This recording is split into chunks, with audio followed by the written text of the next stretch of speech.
Welcome back to the Root to Rise Seeds for the Soul podcast. I'm your host, Meg Kearney, and today my guest is very special. Her name is Emma Griffin. Well, I just want to say all of my guests are obviously special, but I was so excited to get to interview an actual practicing witch. So, my guest is Emma Griffin. She is a modern witch, intuitive channeler, and she also does some guidance medicine readings and sprinkles in a little tarot here and there. She has a sisterhood where they are allowed to express their most magical selves. And oh my gosh, if I could tell my younger self who was reading Harry Potter addictively that I was going to go on to interview someone who's actually putting magic into practice in life, my younger self would scream. How freaking cool. So, Emma wrote the book, The Witch's Way Home, and it is basically a guide for everything you need to start to get in touch with your own inner witch. And this was the book I did not know that I needed. I actually listened to it first on the Hay House app, and it was suggested to me around Halloween time. So even just getting to interview Emma was such a manifestation and dream come true. So, anyways, I hope that you can gain as much magic from this as possible because I certainly did. And yeah, enjoy the episode, and I'll see you in there. Welcome, Emma. I'm so excited to have you on the podcast today. Thank you for asking me. I'm really excited. Yes. So, first off, I just want to start with a little bit about what you do. So, you're a modern witch, an intuitive channeler, and you also offer guidance medicine readings. Is that right? Yeah, that's right. Okay, so can you tell me a little bit about how you got started in the space and what exactly that entails? I've been a witch now for 27 years. My mum was a witch, so I've been brought up in this sort of magical household. And I stepped into the path of witchcraft when I was about 19 years old because I was told by a tarot reader that I wouldn't be able to have children, which a tarot reader shouldn't really say. I knew I wanted to have children, so I stole my mum's witchcraft books and stepped into the path as a Wiccan witch. And I did everything really traditionally, and I did magic every single day until I fell pregnant 9 months after. And then I had my daughter, and then 3 years later, I had my son. And my mum always told me not to come out, not to tell anybody that you're a witch because you would get mocked. It's not safe. You won't be able to get a proper job, all these things. My mum passed in 2020, and around that time, I started to share on social media, sort of, well, Instagram mainly, about what I do in my private life, my witchcraft practice. And it literally exploded, absolutely exploded. And everything that my mum said that I would get all this hate and stuff like that, it was completely the opposite. I was welcomed and people were really lovely. I think I've only had like 4 nasty messages in that time, so it's not been too bad. 4 is definitely a low number. That's amazing. Yeah, Yeah.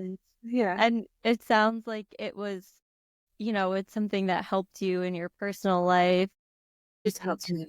Yes. And despite what your mom said about not being able to get a job, you're doing that full time. So that really just speaks to how much this magic resonates with people. You wrote a book called The Witch's Way Home, which we're going to talk about a lot. And in the book, you mention that no real definition of a witch. So it's really personal to the person, the witch. So I'm curious, what is your definition of a witch? My definition is a witch can be any gender, and It's somebody who's really done all the work on themselves, so they really know who they are and what matters to them, their values. It's somebody who works with the world around them and within them. They probably work with the moon. They probably work with candles and the elements and herbs and animals. And they work with probably the spirit world as well, the divination. Yeah, this a person that manifests all the stuff that's good. That's my take on it. I love that. I love that so much. It sounds like to you, it's somebody who's really collaborative with the natural energies of the world. And I love that. And you mentioned that there are many different types of witches out there. So can you name some of the most common witches and also which ones you most identify with? Yeah, I mean, you can have a kitchen witch, hearth or home witch, cosmic witch, divination witch, green witch, traditional witch. I started as a Wiccan witch, so more traditional path. But then over the years, I mean, it's been 27 years, so I've sort of dabbled in other parts of witchcraft. So now I think if you wanted to label it, then I would be classed as an eclectic witch. And what does that mean? My base is very traditional. Sometimes I do kitchen magic, and sometimes I'll be a green witch, and sometimes I'll be a lunar witch or a divination witch, or, you can dabble into things, but sometimes when you start the path of being a witch, you might resonate with one more strongly. Like my daughter, who's 25, she's a sea witch. Oh, very cool. Yeah. Love that. And it sounds like yours allows you to kind of flow with whatever's speaking to you at that moment, which is really awesome. And um so kind of going off of what you said a little bit earlier about how your mom was really afraid of what people were going to think. In your book, you talk about the witch wound, and I'd love to know, what is the witch wound and how does this manifest in our daily life? The witch wound comes from the burning times, and it's where many women, there is some men as well, but many women were killed and put to death by hanging in fire, and because they were classed as witches. Now, not all of these, probably most of them weren't witches. They were healers, and they were midwives or farmers or doing something normal. And they were killed really harshly. And in the villages, obviously, other women would out other women and say that she's a witch or she's a witch to protect their own life and protect their own children. So it was a very scary time. And I believe that we all, men and women, carry this witch wound within us because it's in our DNA. Our ancestors would have witnessed it or felt the fear with it or worried about their own family. And so how it resonates in our lives now, mainly women, is women will not want to be seen as their true self. Women won't speak their truth. Women will hide their spiritual or woo-woo gifts because they don't want to be cast as weird or different. So, and women judge other women. That's the witch wound. Wow, so definitely shows up and has an impact for sure. And I think now, luckily, it seems like the woo-woo stuff is becoming more normalized, which is great. It's a good feeling to be in touch with our spirituality. So, with that being said, what would you recommend as some first steps to start noticing where the witch wound is coming up for us and beginning to kind of heal that and unravel that? I would really be honest with ourselves and see how, I mean, nobody's perfect. I'm sure everybody in this world has judged somebody else or felt envious or jealous or so I would be very honest with ourselves and see how we're thinking about other women. And then show some compassion. I would also see where you are pulling yourself back, where you're not in your own power and where you're stopping yourself from living your aligned path. Because if you're stopping yourself and you're worried because I'm going to feel silly or I'm going to get the mickey taken out of me or it's just I don't feel safe, then that's the direction you need to head in. Cure. Okay, so listening to those areas in our life where we don't feel like we're being authentic and showing up authentically. Yeah. That But makes, be compassionate on yourself, it can be baby steps and you definitely got to face the fear. yep, yep. That definitely makes sense. And in your book, you talk about sisterhood, and I think this could be an important part of healing the witch wound is having a community of sisters. And so I'm curious, why is that important, and how did you go about cultivating your own sisterhood? Yeah, well, I have a lovely sisterhood of friends anyway, and my daughter's a part of that. But I also realized since 2020, more than ever, we need connection. We need connection with other women. And, our ancestors would have sat around the fire and helped other women in our villages, and we would bring up their children together while the men go off and hunt, and we would create this nice home space and share stories. So I feel this really needed now, especially what's going on in the world. So I did set it up in some women's circles and made them a bit more witty. And what I loved is women would come with a friend or their sister, but then the women that came on their own who were terrified and they come into that space and then they sit down and they're full of their witch wound. They're terrified and they're worried about how they're dressed and they're so sorting their hair out. But then after 5 minutes of other women sharing stories and holding space for that, it is absolutely beautiful. And then those women leave feeling really held and seen and supported. And I think that is wonderful magic that we can offer other women. It's really I love that. Yeah, community is so important. And like you said, in the last few years, that's kind of become a lot more apparent is how much we need not just a community of people, but people that really see us and that we really connect with. And so that's beautiful that you offer a way for people to get together with this, common interest. I'm curious for the women that come that maybe are a little scared or a little skeptical, what would you say are the most common misconceptions about witchcraft and what it means? They think we're going to be naked and drumming around a fire and probably kill some crows and put blood on our face and, all this stuff you see in the film, drink children and, all this stuff. I think everyone's terrified from the films. It's really bad. So, I can't even think of probably only through Harry Potter was there any witches that were actually nice and attractive and, more normal. So, yeah, they're scared of that. That makes sense. I actually just recently watched Harry Potter and it made me just love magic. That is a great portrayal of what good magic looks like. So that's great. So for people who want to get started practicing witchcraft, I know in your book you mention that you really don't need any tools or anything special because it's really just about you and the magic that's inside of you. Yeah.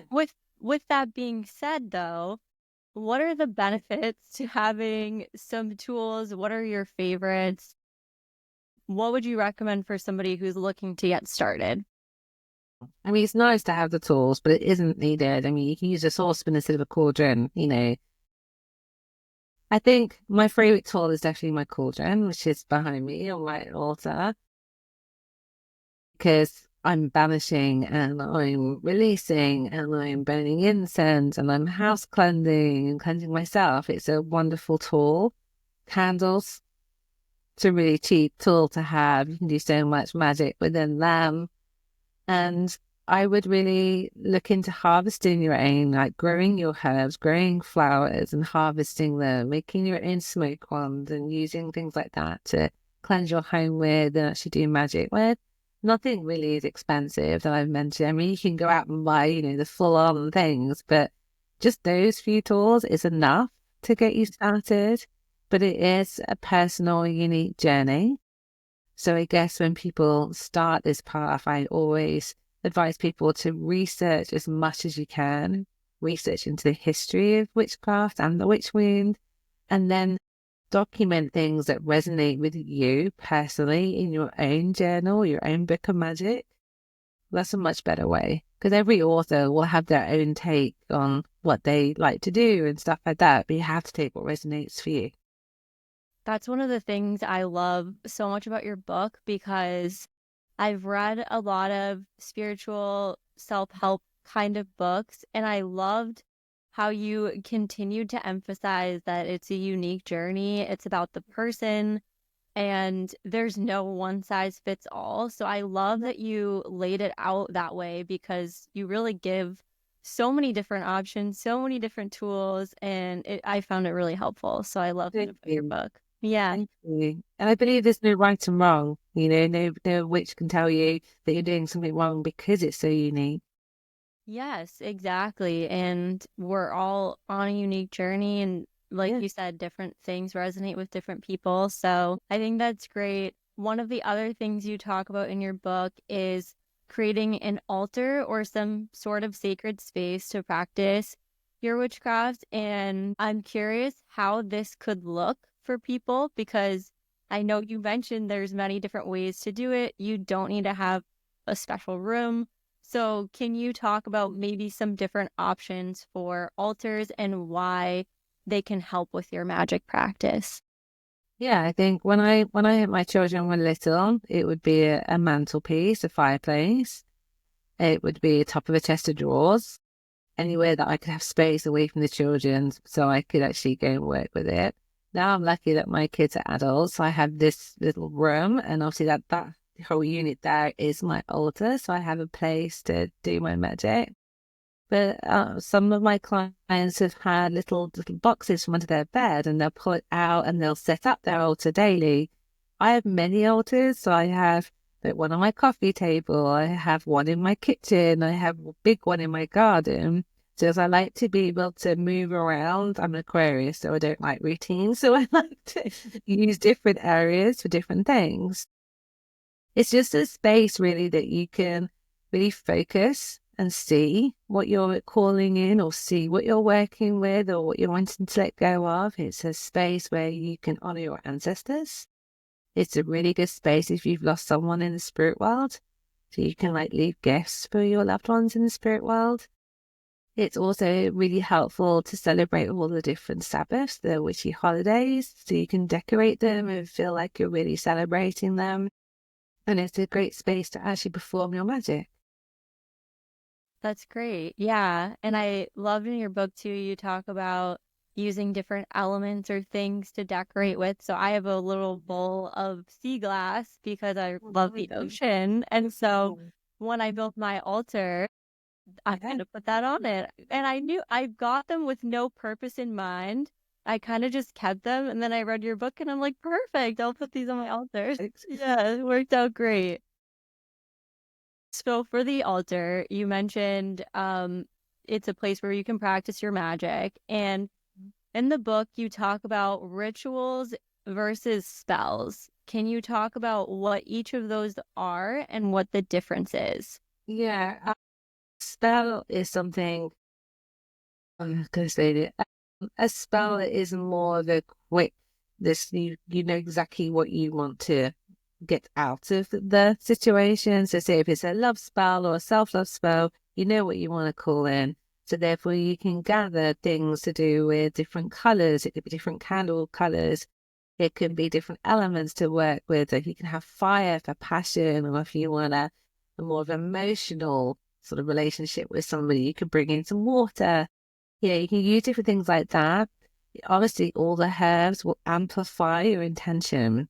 A ritual is something that is slower. You are present in a spell and a ritual, but a ritual is something a bit longer, a bit more if you want to set it up. So a ritual could be like we're coming up for Imbolc, so on the 1st and the 2nd. So you might want to perform an Imbolc ritual to celebrate that actual move through the seasons. You might want to do a ritual for your birthday or something like that. This is normally a bigger milestone or something you want to celebrate or create within yourself. Okay, that makes sense. Yeah, ritual is more time consuming and maybe less specific, maybe? Yeah, yeah. Okay. My rituals are normally more beautiful. I like to make everything beautiful and visual, and it just gets me more into that zone so I can be more in the present moment. Whereas spell is something, it's more like a recipe. It's more like building things together for an outcome. Okay. And how would you recommend choosing a spell or a ritual? Is there I know you have some in your book. Is there a place where you went to find these spells, or did you kind of just go based on your intuition and what made sense for you? My mum taught me quite a lot of my magic and stuff, but I think the best spell, the most important spell to start off with is the protection spell. And there's many different types of protection spells out there. I would start there and I would start with the Wheel of the Year and do a ritual on each of the Sabbaths. And if you start there, that's pretty good. But you could also do a self-love spell, or you could do a wealth spell, or a manifestation that you want to call in. You could bring in some herbs and colors of candles and elements for that too. Just simple things to start off with. Mm-hmm. But people are always scared about starting a spell. If you just do something simple first and then see the outcome, you get more confidence to then move forward. Okay. So starting small. That's small. And then also as you start learning about the herbs and the different tools that you can use, or how you can use like a mantra, or how you can meditate first to get yourself really into that intention, all those things help. And then you can start making spells yourself. That's probably when it starts to get really fun, when you feel comfortable enough to say, okay, this is what I'm going to say, this is what I'm doing. It's probably when you realize you're most in your authentic witch self. That's really cool. So, in your book, you talk a lot about working with the elements of nature. This is sort of a four-part question, so I'll just go one by one about the different elements. So in the book, you talk about working with the moon phases. Can you tell us what the moon phases are and how we can work with them to manifest or use our magic and really amplify our power? Yeah, well, I'll share the two main phases that I work with every month, because that's, I mean, people can use all the different, mood phases, but there's two that I feel that because like people have busy lives that are important. So I would start with a new moon. So a couple of days before the new moon, while I'm having a cup of tea, I would just sit and ponder and think, what do I want to call in for the next month?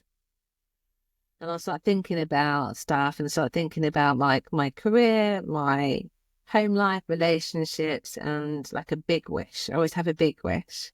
So that could be like Hawaii or something like that. So just start feeling into things like that. So when it comes to the new moon, whatever star sign it is, tells me what element this is also for the full moon as well. But each new moon or full moon will have a star sign. And in the book, I give like a table so that you can pick the star sign, you can see which one it is. So say it's a new moon Aquarius, it will then tell you all the different emotions, all the characteristics of that. So you can use that kind of like a recipe into your intentions or your wishes for that new moon. So then I would do that. So depending if it's say if it's a Taurus new moon, then I would want to use some earth and some grounding and maybe bring some plants in or some food and things like that. Okay. So then when I've done that, I've set that out to the universe, and then we have a 2-week window. So within that new moon, that 2 weeks or 10 days, that's my period of the month where I say yes to things. That's when I'm more sociable. That's when I'm launching things or doing podcasts or going on adventures. It's my go, go, go time. And as we come towards the full moon, I start to slow down a bit. And a full moon is where I do a proper ritual, so it's longer. And I use a full moon for gratitude. So I sort of think about what I'm grateful for that's happened within that month. And I would have, depending again on what star sign, it helps me with what I need. And then I would do a ritual, let go of things that no longer serve me, cleanse my home. And then a couple of days after, when we're in the darkness, that's my favorite time. And that's like my time of, it's almost like hibernation. So I go inwards, I rest, I heal, I do shadow work, I journal a lot more. And that's when I do any banishing magic. So that's if I really want something to leave out of my life, then that's when I will perform that kind of spell.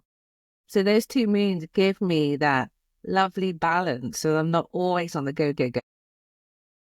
I love that. That's great because there often is 2 weeks out of the month where I naturally just want to hibernate anyways. And I'm curious for you too, would you say that this happens more naturally for you now where you're kind of just synced up with the moon, or do you remind yourself of Yeah, sometimes I'm very aware of my thoughts, and that comes from my age, but I'm very aware of how I am and what I value and what's going on in my mind and stuff like that. So if I've got a lot of busy thoughts or negative, or I'm not speaking nicely about myself, or I've got a lot of fear, I'll usually notice that, and I'll usually ask my astrologer friend, what's going on? There's something going on in there. And it's usually something to do with that that's actually making me come up with all these emotions. So I feel safer. So that I would always journal that.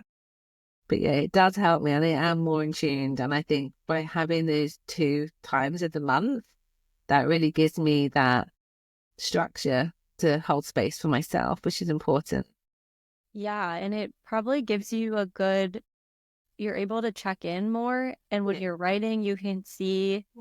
I like that idea because it's in shorter spurts versus when I try to look back at a whole year and I'm like, oh my God, I don't even remember what happened this year. So I love that. Have like, if you're writing it down, you'll have a record of it. Yeah. Yes. Yeah. Check it at the end of the year. Yes. Then you can compile everything and figure out what the themes were. So that's really great. Um, let's talk about the elements of the earth. So, fire, water, earth, air. What do they signify, and how can we use them in our magical practice depending on what our intention is? Okay, so if you wanted, my favorite element, it has to be fire, because fire I can activate, but fire can also banish. So fire is a really good one. So within that, if there's something I want to manifest, I would use probably the right colored candle. So say if it's love or self-love, I would use a pink candle. And then the flame of that would be the element that I'm using to activate things. So I will burn into that. If I was going to banish something, I would use a black candle and I would still use fire. Or if it was more of emotions, I would move through to like a bowl of water, and then I can put instead of burning the paper, I could put it into the bowl of water. If I wanted to plant seeds or have inspiration or build something, so when I was writing my book, I would put all of my wishes into soil and use so that it will bloom and grow.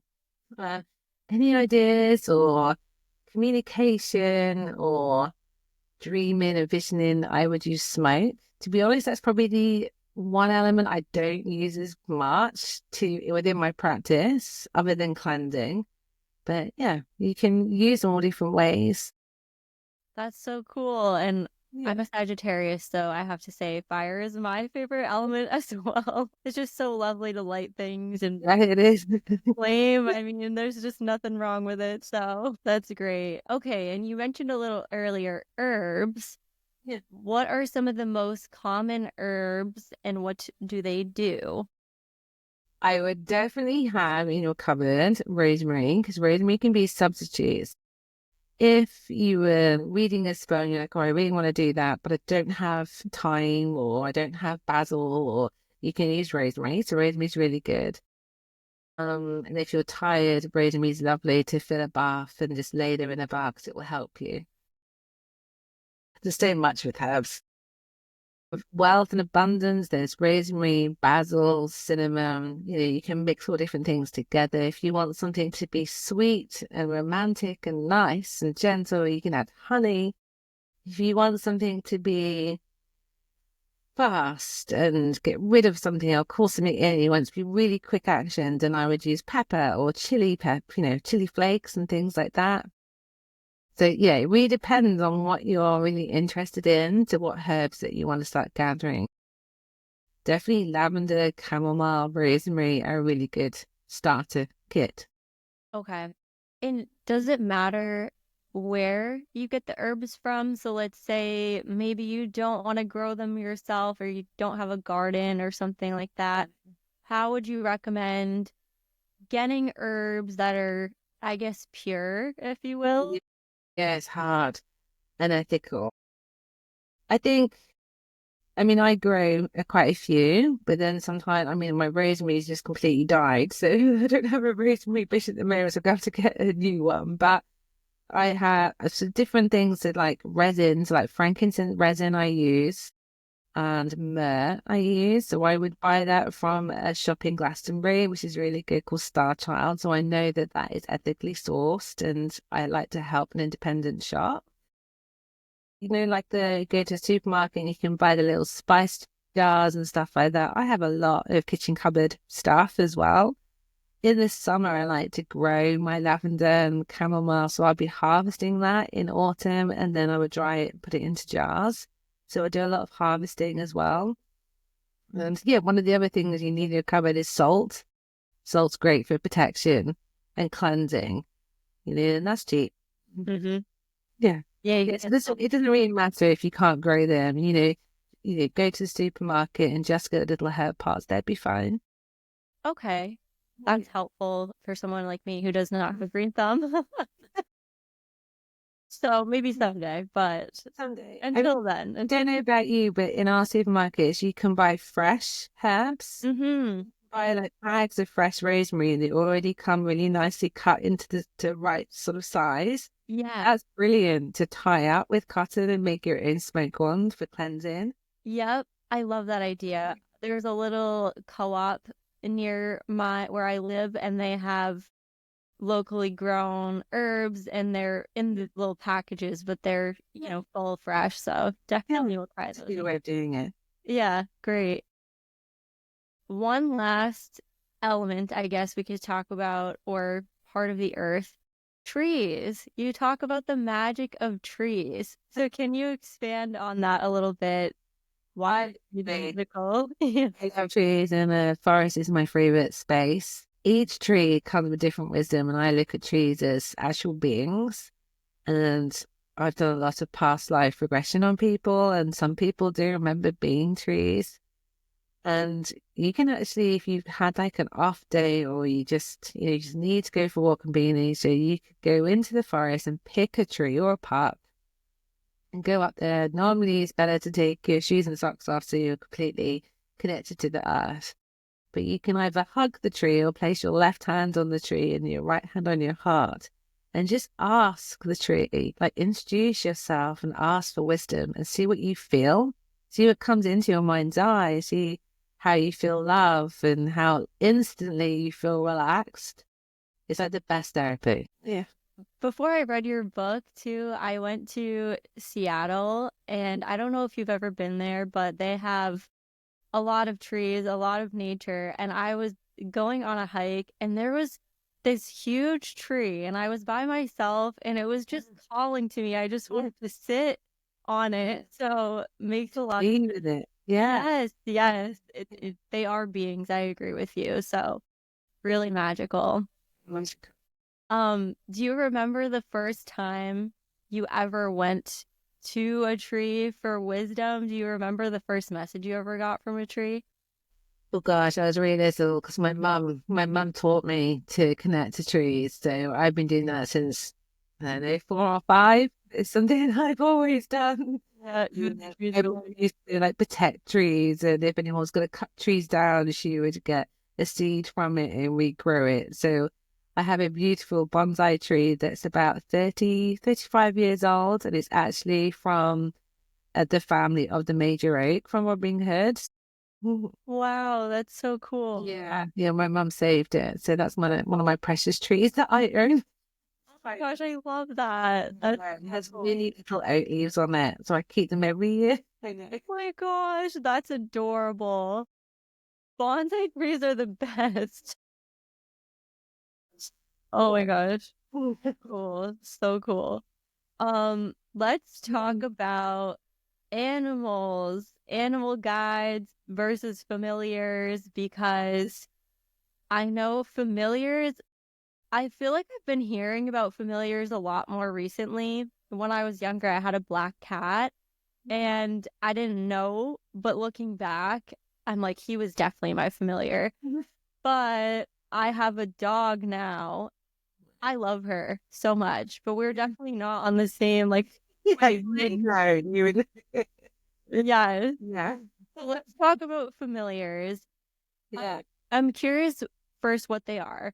And do you think that you need to be in a certain state to find your familiar, to attract your familiar to you?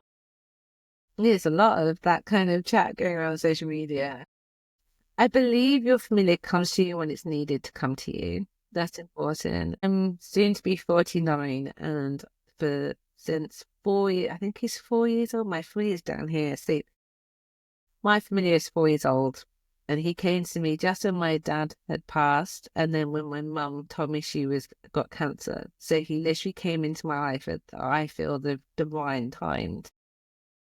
I've been, obviously, my mum and dad rescued animals. So when I was a child, we had 15 pets. So we had lots of dogs and cats. So my mum showed me her familiar, and hers was very special. So I knew about familiars, and I've had my own dogs and cats before, but nothing has been like Walter, my familiar's little chihuahua. And he just calls to me. I just had this desire that I needed to have a certain try. I had to look a certain way, and I wanted to call him Walter. And then he came into my life, and he just needed me. And he follows me everywhere. And whenever I do any magic, or I sit on the floor and I get all my ritual stuff ready, or all my spell stuff, he will literally come and put his paws on and near my cauldron. He also can see spirits and stuff as well. He knows what I'm thinking. And you have like this special, what I would class as a past life connection. You have a deeper connection. I probably deeper connection with him than anybody else in my family. Like, he really gets me. That's how I felt about my cat. Yeah, and I'd be literally lost without him. Mm. It's almost like a telepathic kind of thing. I mean, all animals are wonderful. I mean, I've got 4 dogs, 2 cats here now, but Walter is another level.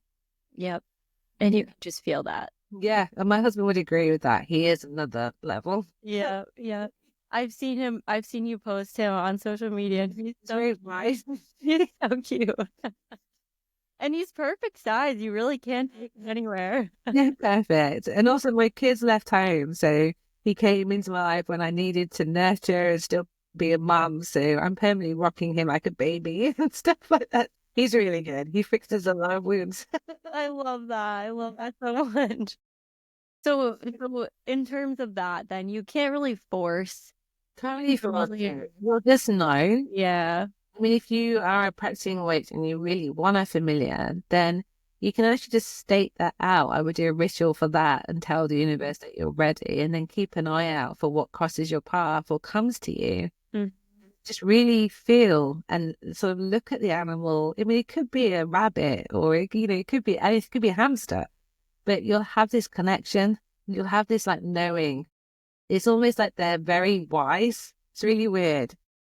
You look at them, it's like, you're really wise. You really get life. Mm-hmm.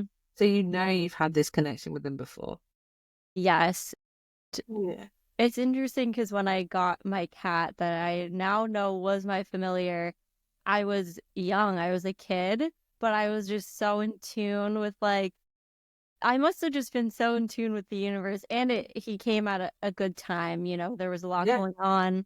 And when I look back, I still get a little sad about him, even though I know he's still around. But yeah, it's really magical and to have one. And I think it's great that you can put the intention into the universe and Yeah. Us.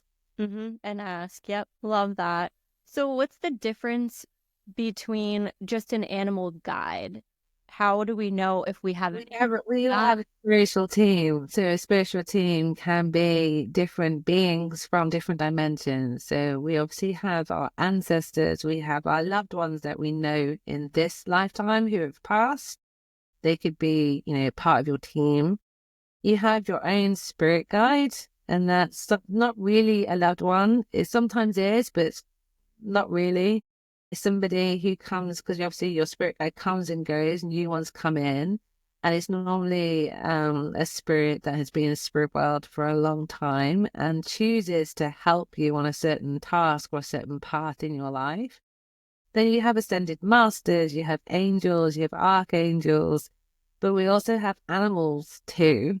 And obviously we've had past lives, so we would have been maybe an animal or a tree or, something like that. So if you constantly dream, say, about a penguin or a fox or a bear or something like that, and you're constantly seeing images of that animal and you're wondering about things and you want an answer on your path and you're just having it in your mind, and suddenly there'd be a picture of a bear, that would be your yes.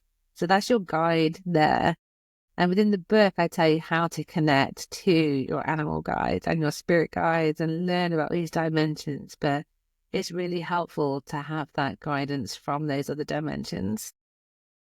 Have you found that our guides or animal guides or spirit guides, do they shift over time, or are they usually pretty fixed with our current life that we're in?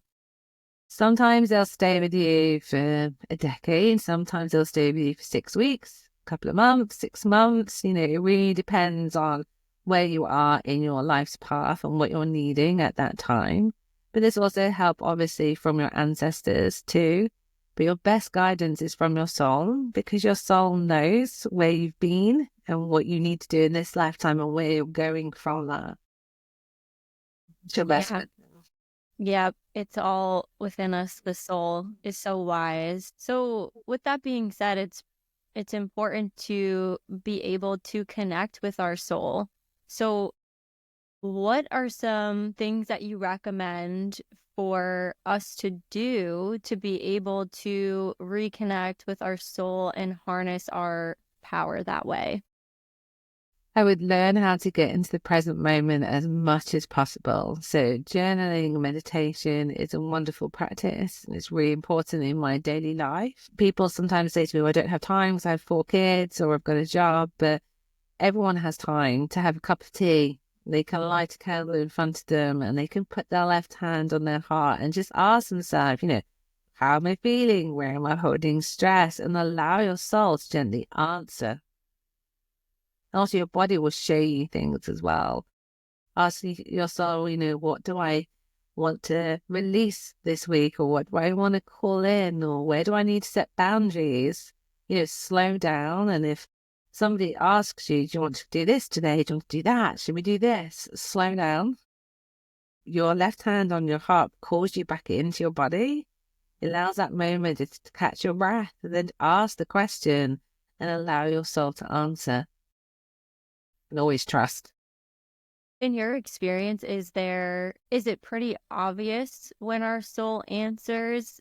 Because sometimes I've tried to do this and I'm like nothing's coming. Mine. I've tried the automatic writing. I know you talk about it in your book, and it's hard to not feel like you're making it up. So It how is long that does it take? practice. Yeah. If you did some connecting to your breath, and do a couple of deep inhales and exhales, and you feel nice and relaxed, and you have the candles ready with some incense, that would help lower your energy. Ask your soul questions. The first thing that comes, and also your intuition, your soul, is always gentle. It'll never tell you to, act quick or take that job or do this, leave him, do that. It's very gentle. Mhm. Okay. Your spirit guide is more bossy. Okay, Okay. interesting. Your Spirit guides push you. slower, softer. Mm-hmm. Okay, interesting. Yes. And I've had I've had some experiences connecting with my soul, but definitely not as much as I would like. So, Practice daily when you have a cup of tea, just while you're drinking that cup of tea, mm, close your eyes and ask yourself some questions. okay, I'm gonna try that. So once you feel that you've connected with your soul, you also talk about the different psychic gifts. So, what are the psychic gifts and how can we develop them? There's many different psychic gifts. There's different clairs, is what they're called, but you can have this inner knowing or like a premonition, you know something's going to happen. You could hold someone's jewelry or listen to someone talking, you'll suddenly see in your mind or have a feeling, or this is going to happen, or you should do this. You know, that's something you can develop. You could, you might hear things as well. You might be like doing this lovely alpha state of doing nothing, like washing your pots or ironing or driving. You'll suddenly hear something. You know, there's many different ways that the spirit world and different dimensions can talk to us. So it's just, again, practicing meditation is the key to everything, to actually quieten our mind so that it allows all this stuff to come in so that we can actually feel these different frequencies that we have around us and obviously within us with our soul. There's many ways of doing that. Would you say that the gifts that we're able to develop are fixed, or could we develop all of them if we really wanted to? Yes, I think we all have them. I mean, I've taught a very normal man who is as manly as you can think of, and he was mocking it. And he was like, there's no such thing. There's no way I can connect to my granddad in the spirit world. And within an hour of me like guiding him through, he got something.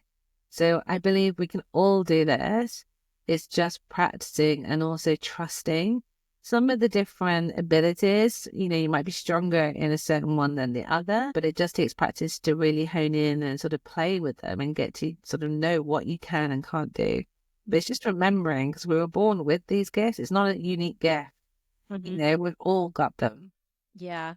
I love that. We're both human and spirit. So it's really cool to think about, and I love that people are getting more intentional with realizing what we really are. Yeah. I mean, I like to think of it as, you know, when we were like a toddler or a very young child, we all like to draw. We don't love drawing. But then over the years, as sort of society and school and parents and life, that's sort of taken out of us. Yes. Exactly the same thing. Yes. And what's interesting too is when we're kids, we like to do things just because it's fun.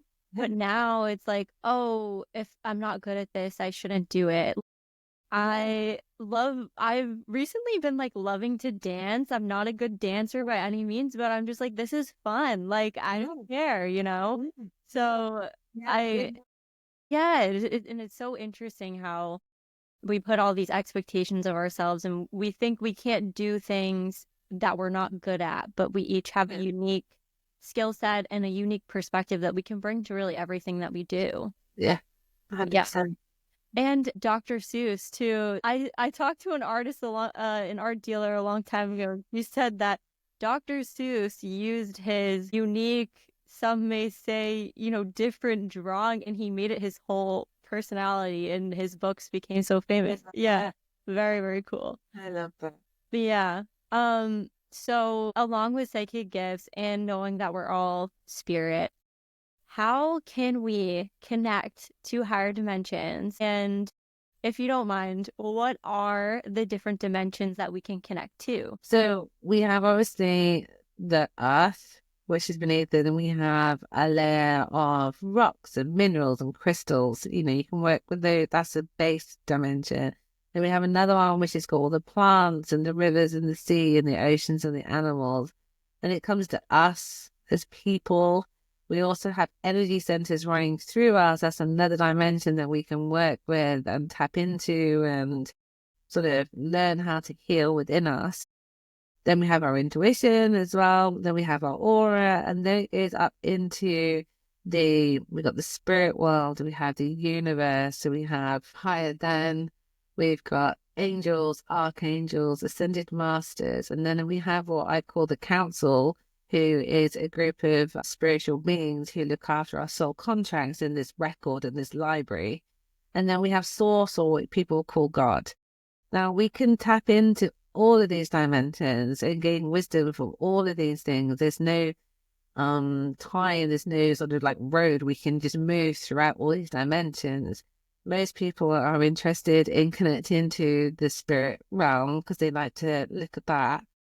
But you can have, there's also, within the universe we have ETs and aliens, which is obviously really trendy right now. But you can meditate and you can suddenly see well, I do a thing each week called an astral meditation, which is a longer meditation, which I just sort of go into wherever I want to go and allow my soul to choose where we're going. And within that, I have seen ETs, I have seen angels, and I've spoken to them, I've done healing with them. And, it's a wonderful space to be in, as well as the spirit world. But again, you see, it's all to do with meditation and practicing and being in that present moment so that you're aware that all these frequencies you can actually tap into and work with them and bring them into your daily life. It all comes, That as well. yeah, it all comes back to meditation. Yeah. Uh, It's a meditation. Questions, yes. So I'm curious then, how did you develop your meditation practice? Because when I meditate now, I use the guided meditations. I'll use like an app usually, but my goal would be eventually to just be self-sufficient, if you will. Yeah, I did. Well, my dad taught me how to meditate. So he used to travel the world and go to different cultures and stuff. So he would bring back all these different things to help us meditate. So he taught me to hold beads and count the beads as I worked with my breath. Did put a tape on at the time, wasn't a CD, it was like a little cassette tape, and we'd listen to a guided one, and I loved it. And I'm very creative, so I would visualize what I was seeing, what this person was telling me where to go. So that really helped me. I sort of moved through to actually just daily just connecting to my breath. Sometimes it's 5 minutes, 15, 20 minutes. I'll have no music on and I would literally just sit on the floor. I don't ever lay down because I fall asleep. And I would just place my hands up like that on my lap and just connect to my breath and just clear my mind. That can be hard. And sometimes it still pops in, what should I cook for dinner tonight? Or I need to go buy this from the supermarket or, all daily stuff. So I always place a black cinema screen in my mind and I visualize that to wipe out anything else. That makes you go black. Then you can focus on that breath. And just clear your thoughts so you become just one with self. That's a beautiful meditation. When I do my astral travel one, I make a little playlist. So I like the music from the film Interstellar. Yeah. So I put that on my headphones and I will just go to have music that has no words in it. And each time the song changes, I literally shift into different places. So I actually visualize, I say it's in my book, there's a whole thing in my book, but once you can do the black cinema screen, you can place on that cinema screen a white door. And then when you're ready, you just go through that door. Then wherever you go in, you trust. And you allow yourself to move through that. You're obviously protecting yourself before you go into doing that. So you're calling forward, the highest good, love and light. And so nothing awful can happen in that. But you'll come across animals, you'll come across weird things. Like I've seen a beautiful forest with 3 moons in the sky and a hologram of a whale that fly past. You see really weird things. I had a client of mine who fell asleep, cuddled up to a dragon. It's just really bizarre things. And then when you're ready, you just open your eyes. So I always have my journal next to me. So when I open my eyes, I can write down everything that I've seen, and then I'll either draw it or so I've got a whole record of everything I've experienced. That is so cool. I know I'm addicted to. that I know astral travel is really in right now and I want to do it. I love the idea of using the interstellar music because it's space, it's a Yeah. space vibe, and that's Yeah. kind of what you're doing. And there's loads of music. I do like the Harry Potter soundtracks. So sometimes if I want to have more of a magical one, I'll listen to something like that. That music there helps me. Mm-hmm. That kind of thing. And is there a certain time of day that you find it easier to do the travel, or are you just you're so used to it by now that you Teeny, so whatever? I think it really depends on your lifestyle. If you can do it in the morning, do it in the morning. But it's also quite nice to end the day. So sometimes I'll do it first thing. Sometimes I'll do it, well, quite a lot of times like 2 o'clock in the afternoon. Sometimes it's nice after a bath or before a bath. Never before I go to bed because I just fall asleep. But yeah, it really depends on you and your lifestyle. Do you usually have a certain intention when you're doing it, or are you just doing it for the experience, whatever comes up? But the astral travel is just for whatever I want to experience. Sometimes if I want to speak to somebody in the spirit world, I'll set the intention and ask them to come forward before I go in. But yeah, normally I just go with the flow. It's So, more exciting. yeah, that's so cool. That's so cool. Yeah, I think learning to relax and just go with the flow, it definitely Trusting. yes. Trust. And that's Moving forward, you suddenly go through a white door and be in a meadow, and lots of people get stuck there. Move through it. Okay, what's in the meadow? What's the weather like? can you feel the difference between when you're in your head, maybe when you're feeling stuck, or Yeah, versus when you're moving through it? yeah. It'll feel heavy, and also everything's not clear. Mm. But when you're fully into it and trusting, and you're like, oh, I'm in a meadow, and then you'll see all the colors, or you might suddenly see butterflies, and you'll move on to the next. Are you focusing on your breath during this, or are you Just doing. you're just Yeah, I've already done my breath work first for like 5 minutes, mm-hmm. and then I would just go.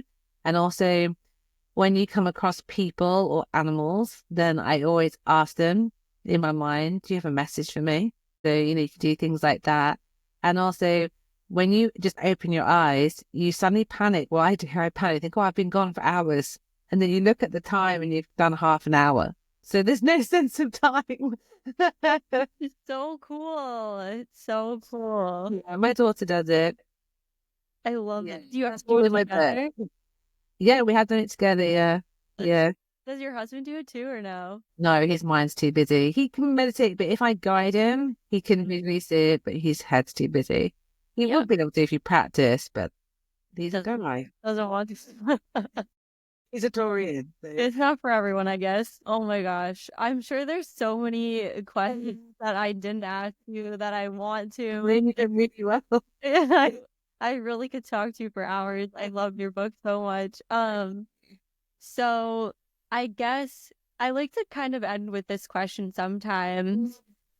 What would the world look like if we all embraced our witchy selves and were just flowing and practicing magic in ways that resonate with us?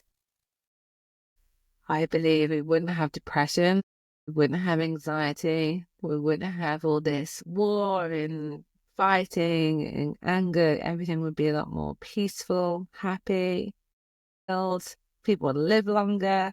It would be a really beautiful space to be in. It would be. It definitely would be. Yeah. Hopefully your book is the first step towards that. And for listeners that are resonating, would like to work with you, would like to get your book, where is the best place for them to reach you? You can get The Witch's Way Home in any bookstore online, and you can find me on Instagram, YouTube, and TikTok, and my website. And all of it is Emma Griffin Witch. I do have a lot of scam accounts, so be careful which ones that you find, but you can normally tell which ones are real me. So Yes, I did. I was a victim to one of those scam ones. I've They're, hired. Their content's not as good, so You can tell in the captions. yes, definitely. Well, thank you so much. Yeah, thank you.